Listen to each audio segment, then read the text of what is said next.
Magandang umaga sa inyo lahat. Ito, meron akong konting i-share sa inyo na storya tungkol sa isang magkaibigan. Isang kaibigan ito ay nagkakagusto siya sa kaibigan niya kasi habang tumatagal nagkakagusto na siya talaga. So, ito yung storya.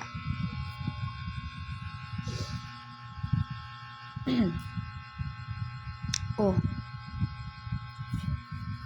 Nako. Oh, Iha, saan ka pupunta? Pwedeng umalis muna ako kasi meron kaming nagkayayaan kasi yung kaibigan ko na gusto siyang kumain daw sa labas. Kung pwede sana sasamahan ko muna siya doon kasi kakain lang kami, ganun. Ngayong gabi, kakain kayo? Oo naman marami nagtitinda doon sa labas. Street food. Kasi mahilig siya sa street food. Sige, basta alas 8, nakauwi ka na dito. Huwag kang masyadong magpapagabi doon. Iintindihan mo ba yun? Sige po huwag kayong mag-alala.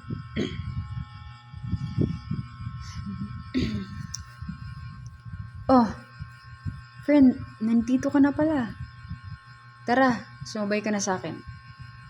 Sumabay? Meron kasi kaming lakad ng friend ko siguro sa susunod na lang. Oh, ganun ba? Parang medyo seryoso ka ngayon Anong meron? Wala, nagkaya lang siya. Gusto niyang lumabas kaming dalawa. Kain lang kami sa labas. Uy, meron ka ng Alam mo, bagay kayo.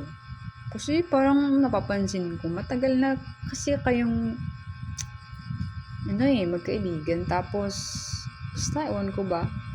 Sige, mauna na kami Sige. Oh, nandito ka na pala. Trisha, may sasabihin sana ako sa iyo. Ano yun? Anong gusto mo bang kainin mo?